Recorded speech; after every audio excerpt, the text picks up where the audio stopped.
এই সদর সাহেব হুজুরের কাছে একদল আলেম ওলামা একটা চিঠি নিয়ে, তার মানে একটা লিস্ট নিয়ে তোমরা হাজির হলো, যার খুশি পীরকে আমরা ভণ্ড মনে করি। এই যে এরা স্বাক্ষর দিচ্ছে, হুজুর আপনি একটা স্বাক্ষর দেন। আমি দেখব যে শামসুল হক ফরিদপুরি রাহমাতুল্লাহ আলাইহি কি উত্তর দিলেন। এই উত্তর দেওয়ার পরে শোনার পরে আপনারা দেখি কত জোরে সুবহানাল্লাহ কইতে পারেন। আমি দেখব যে রাজবাড়িতে আসলে সুবহানাল্লাহ কি আছে, কি বলেন আছে? দেখা যাবে কত জোরে বলতে পারে। এবার শামসুল হক ফরিদপুরি রাহমাতুল্লাহ আলাইহি বলতেছেন, বাবা সেখানে কি মসজিদ আছে? বলে হ্যাঁ আছে। সেখানে কি মাদ্রাসা আছে? হ্যাঁ আছে। সেখানে কি আজান হয়? হ্যাঁ সেখানে আজান হয়। সেখানে কি নামাজ হয়? হ্যাঁ সেখানে নামাজ হয়। তো বাবা তাহলে আমি এখানে সাইন করতে পারবো?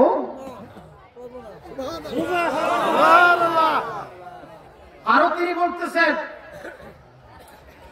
এবার বলতেছে হুজুর সারা বাংলাদেশের এত বড় বড় মুফতি সাহেবরা, মুহাদ্দিস সাহেবরা, আন্তর্জাতিক সাইকেল হাদিস তিনারা স্বাক্ষর দিয়েছে, আপনি কেন দিচ্ছেন? শামসুল হক ফরিদপুরি রাহমাতুল্লাহ আলাইহি বলতেছেন, বাবা তামাম পৃথিবীর সমস্ত আলেম ওলামা তারা হারাম খাইতে পারে, বাবা শামসুল হক ফরিদপুরি হারাম খাবে? সুবহানাল্লাহ সুবহানাল্লাহ। তিনি হলেন আমার পীর কেবলা। একটা মানুষ দেখাইতে পারবেন না যে জীবনে কোনোদিন আমার পীর কেবলা কাউকে গালি দিয়ে, কাউকে কষ্ট দিয়ে আমার পীর কেবলা কথা বলেছে। কথা বলে ঠিক না? পীর কেবলা হুজুর বলতেন, বাবা এই দরবারে যারা আসে তারাও আমার, এই দরবারে যারা আসে না তারাও আমার, বাবা আমাকে যারা মহব্বত করতেছে তারাও আমার, যারা আমাকে মহব্বত করতেছে না গালি করতেছে তারাও আমার। প্রিয় ভাই আমার, আমার পীর কেবলা কেমন পীর ছিলেন একটু গভীরভাবে খেয়াল করেন। খুলনা বিভাগ থেকে আমাদের একটা জাকির বোন একটা ছাগল নিয়ে দরবার শরীফে আসে। দরবার শরীফে আসার পরে দক্ষিণ হুজরা শরীফে পীর কেবলা বসা এক জাকির ভাই নিয়ে বলতেছেন, বাবা এক জাকির বোনের ছাগলটা নজরানা নিয়ে আসছে। আমার পীর কেবলা বলতেছেন, বাবা এই ছাগল নজরানা নেওয়া যাবে না। কেউ বুঝিতে পারে না রে ওলি আল্লাহর খেলা, ওভাবে কামেল পীরের। বলেন কেউ বুঝিতে পারে না রে ওলি আল্লাহর খেলা, ওভাবে কামেল পীরের। ৩০ বছরে কারো গেলা কি ফুটে না, আরে ৬ মাসেরই কালে দয়াল পাই যে ১৬ আনা, দয়াল পাই যে ১৬ আনা। ইয়াদম কি আর বুঝতে বাকি মহানলির খেলা, কেউ বুঝিতে পারে না রে ওলি আল্লাহর খেলা, ওভাবে কামেল পীরের। বলেন কেউ বুঝিতে পারে না রে ওলি আল্লাহর খেলা, ওভাবে কামেল পীরের। এবার আমার সেই জাকির বোন চোখের পানি ফেলে দিয়ে কাঁদতেছে। এত কষ্ট করে এই ছাগলটাকে আমি বড় করলাম, আমার পীরের বাড়িতে দেব। আমার পীর কেবলা আমার নজরানা কেন নিল না আমি বুঝতে পারি না।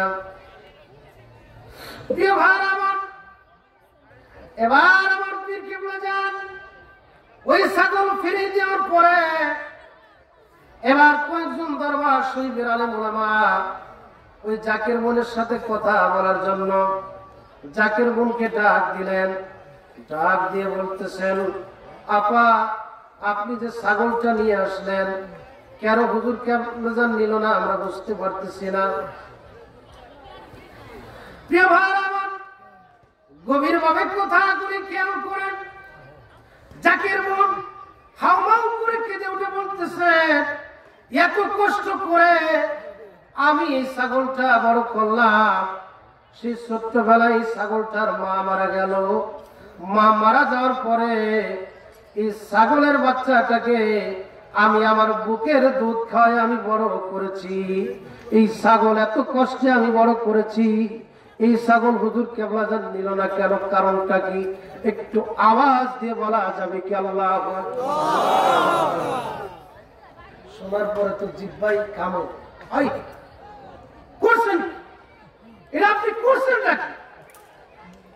তাহলে আত্মশিল্পীর কি এই খবরটা কে দিল যে বাবা কোথায় সে খুলনায় আপনার ওই মুরিদ আপনার দরবারে একটা ছাগল আনার জন্য এইভাবে বড় করতেছে?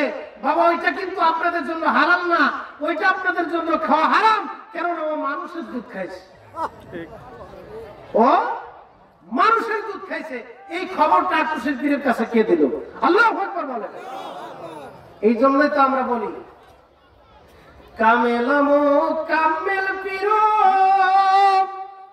আর নায়েবে নবী রাসূলেরো খুরশিদে ইশকাশ বাবাই অমূল্য রতন গো। খুরশিদে ইশকাশ বাবাই অমূল্য রতন গো।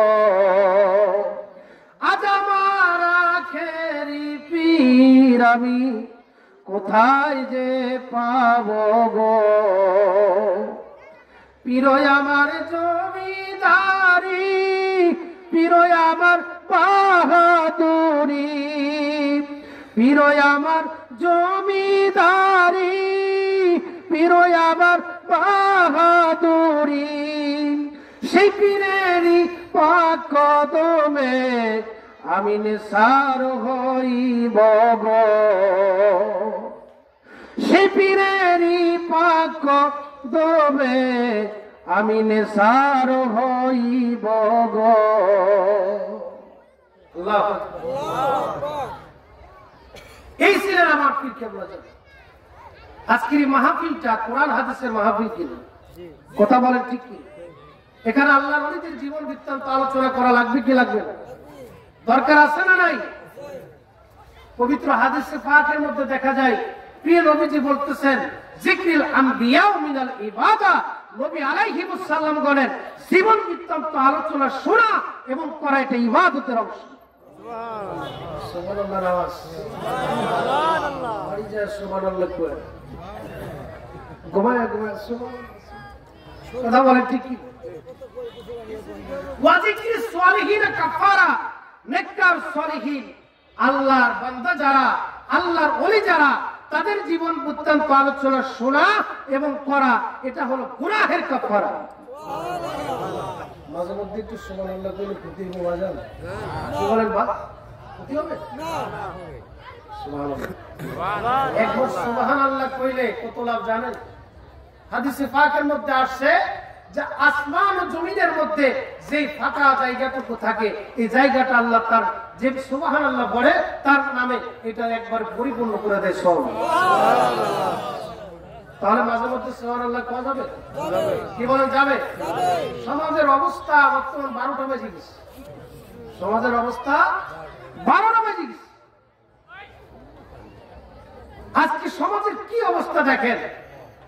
একবার বলতেছেন নবীজি আমাদের মতো সাধারণ মানুষ বলে কি বলে আটুসে যাবা না, ওই অমুক জায়গা যাবা না, তমুক জায়গা যাবা না, কোন পীর মাশাইখের কাছে যাওয়া এটা জায়েজ না, এটা না জায়েজ, এটা শিরক। কি বলে যে কোন মাজারে যাও না, এ যাওয়া শিরক। নাম দিছে কি জনতা? তৌহিদি জনতা। কি জনতা? এই গত কয়েকদিন আগে তৌহিদি জনতার নামের দোহাই দিয়ে এই যে আপনাদের গোয়ালন্দের উজান সরে নুরাল ফাগলা নামে একটা ব্যক্তিকে একবার আগুনে পোড়াইছে কি? এরা কি তৌহিদি জনতা আমার বোঝান। আমার কথা যে সে যে তার যে আকীদা ছিল এটা বদ আকীদা, অভিমান। তার বদ আকীদা, সে যখন জীবিত ছিল তার তখন তোমরা কিছু কেউ করতে পারলো না কেন? যখন সে মরে গেছে সে তো আল্লাহর জিম্মায়। কথা বলেন না কেন? আমি কি মিথ্যা কথা বলতেছি? সে যখন মারা গেছে তার বিচার করবে আল্লাহ, তুমি বিচার করার কে? কথা বলেন ঠিক কি? তার কবরটা কাবা শরীফের লোগো দিয়ে করেছিল, এটা অবশ্যই অন্যায়। কথা বলেন ঠিক কি? এটা বেয়াদবি। তোমরা ওখানে কাজ করতে হবে, কবরটা একবারে ভেঙে সমান করে দিতা। কথা বলেন ঠিক কি? এ বাজান আমি কি ভুল বলতেছি? কি বলেন ভুল বলি? উচিত কথা, কবরে মাসি তাই তিতুর বাড়ি আসি আর না আসি। এটা কি আপনারা শুনছেন? চলো, এটা আমাদের মাগুরাতে কয় যে উচিত কথা কবরে মাসি তাই তিতুর বাড়ি আসি আর না আসি। উচিত কথা কবর, যেটা সঠিক কথা। সে যখন মারা গেছে সে তখন আল্লাহর জিম্মায়, তুমি তাকে পোড়ানোর কে? কে তোমাকে দিল সাহস? আজকে বলতেছে অমুক মাজারে যাবা না, তমুক মাজারে যাবা না। মন্দিরে যাও। মাজারে শিরিক হয়, মন্দিরে হইতেছে হালাল কাজ হইতেছে। কথা বলে ঠিক কি? এরা কোন পাবলিক? এদেরকে চিনতে মানুষের বুঝতে বাকি নেই। কথা বলে ঠিক কি? তারা মাজারে যায় না, মন্দিরে যায়। তারা নবীকে দাঁড়িয়ে ক্যাম্প করতে চায় না, তাদের মাথায় ব্যথা হয়। তারা মন্দিরে যায়, দাঁড়া দাঁড়া গীতা পাঠ করে। কথা বলে ঠিক কিনা? এরপরে তারা বলে মিলাদের পরে যে তবরক, এটা নাকি গু পায়খানার সাথে তুলনা করে। আর মন্দিরে বসে বসে প্রসাদ খাইতে। ভিডিও লাগবে, দেখাইতে পারবো। ফিলিস্তিনে আমার মুসলমান ভাইদেরকে যারা মেরে শেষ করে দিতেছে, কয়েকদিন আন্দোলন করলো, এই কোকা কোলা খাওয়া যাবে না, এই বাটা ব্যবহার করা যাবে না, বাটার জুতো মতো চুরি মুড়ি করে এরপরে আবার সেই মুখা মন্ডল বসে বসে টুপি মাথায় দিয়ে কোকা কোলা খায়। লজ্জা করে না? লজ্জা করা উচিত। কথা বলেন ঠিক কি? কিসের মুসলমান? মুসলমানের দুইটা ভাগ হয়ে গেছে কারবালার ময়দান থেকে। কথা বলেন ঠিক কি? একটা ছিল ইয়াজিদি মুসলমান, আর একটা ছিল হুসাইনি মুসলমান। কথা বলেন ঠিক কি? আল্লাহ পাক আমাদেরকে বুঝ দান করুক। সকলে পড়ি আমরা। প্রিয় ভাইরা আমার, গভীর ভাবে কথাগুলি খেয়াল করেন। আমার এক জাকির ভাই পীর কেবলা জান হুজুরের কাছে গেছে, যা কান্নাকাটি করতেছে। আমার পীর কেবলা জান তিনি বলতেন, বাবা এই পৃথিবীতে আমি সব কিছু সহ্য করতে পারি, বাবা আমার মুরিদের চোখের পানি দেখলে আমি সইতে পারি না। কেবলা জান হুজুর ডাক দিয়ে বলতেছেন, বাবা কি হয়েছে, আপনি কেন কাঁদেন? এবার জাকির ভাই কেঁদে কেঁদে বলতেছে, হুজুর আমি একটু বড় আশা করে একটা জায়গা ক্রয় করেছিলাম। জায়গা ক্রয় করার পরে আমার নামে লিখিত করেছিলাম দলিল। আজ থেকে সে অনেক আগের ঘটনা আপনাদেরকে বলতেছি, সেই 70-80 দশকের ঘটনা। তখন তো আমাদের দেশ এত উন্নত ছিল না, শুধু দলিল যা দিছে জমি দিছে, হয়ে গেছে কাজ। কথা বলেন ঠিক না? কিন্তু এখন তো কত কিছু, দলিলই বাইরাইতে 2 বছর সময় লাগে। কথা বলেন ঠিক না? একটা বাড়ি সহ জায়গা কিনলাম গত কয়েকদিন আগে আমরা, তো সেটা দলিল করলাম, দৃষ্টি করলাম, বলতেছি দলিল, বলতেছে এখন আপনারা ওই যে কি বলে ফটোকপি উঠাই নিতে পারেন, তবে 2 বছর পরে মূলটা পাবো। কত উন্নত হয়েছে না? এবার কেবলা জান হুজুরের কদমে জাকির ভাই বসে বসে কাঁদতেছে, হুজুর আমার এই দলিলটা হারিয়ে গেছে, কোথায় পাই? এবার পীর কেবলা জান হুজুর সঙ্গে সঙ্গে বললেন, বাবা দ্রুত এখনই আপনার গ্রামের ওই বাজারে যান, বাজারে যায় আপনি 10 টাকার গরম মশলা কেনেন। 10 টাকা? জাকির ভাই দৌড় দিয়ে আসছেন, বাজারে যায় 10 টাকার গরম মশলা কিনে আনলো। আর সে মনে মনে করতেছে কি সবাইকে আসলে আটশো পিঠে বন্ধ কেউ সে বন্ধই মনে হয়, তাহলে 10 টাকার গরম মশলা দিয়ে আমার কি হবে? তো কিনে নিয়ে রাগের মাথায় নিয়ে আস। পথে আসি খুলে দেখেছে দলিল তার হাতের মধ্যে। সুবহানাল্লাহ, আসতে হয়ে গেল। সুবহানাল্লাহ বলেন। সেই পীরের মুরিদ আমরা।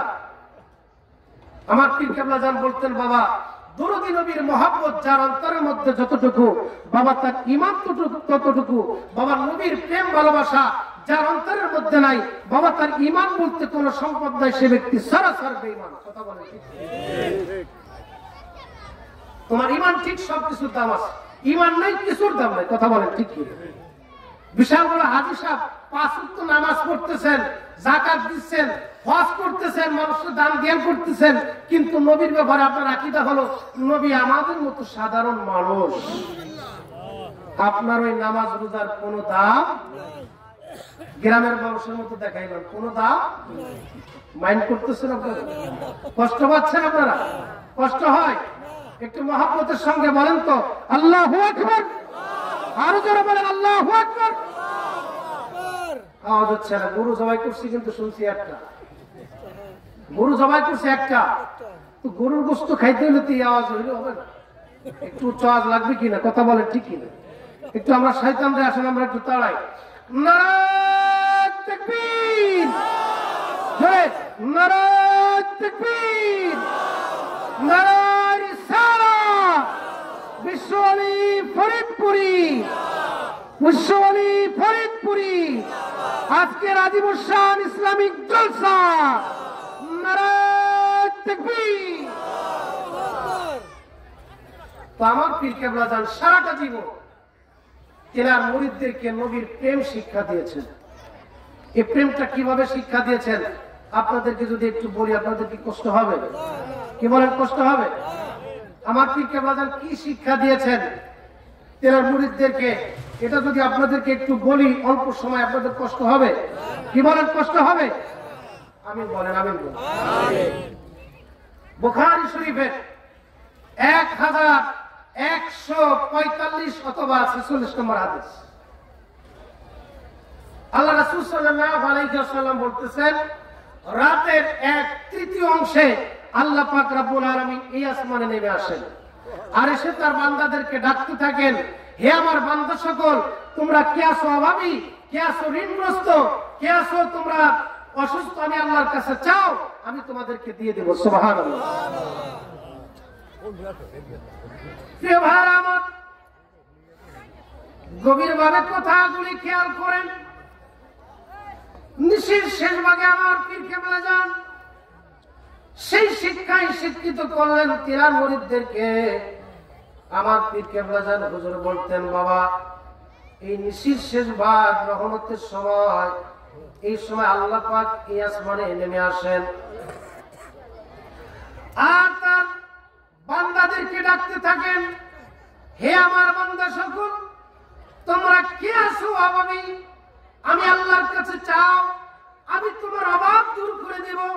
কে আছো ঋণগ্রস্ত, আমি আল্লাহর কাছে চাও, আমি তোমার ঋণ শোধ করে দেব। তোমরা কে আছো গুনাহগার, আমি আল্লাহর কাছে ক্ষমা চাও, আমি আল্লাহ তোমাদেরকে মাফ করে দিব। হযরত মুসা আলাইহিস সালাম বলতেছেন, আল্লাহ তাআলা ফিরআউনকে আপনি এত ক্ষমতা কি করে দিলেন? সে তো মুসলমান না, আমি তো মুসলমান, আমি তোমারে মানি, আমি তোমারে মানি, তুমি আমাকেও অতটা দিয়েছো, কিন্তু ফিরআউনকে এত রহমত দাও কেন? কারণটা কি?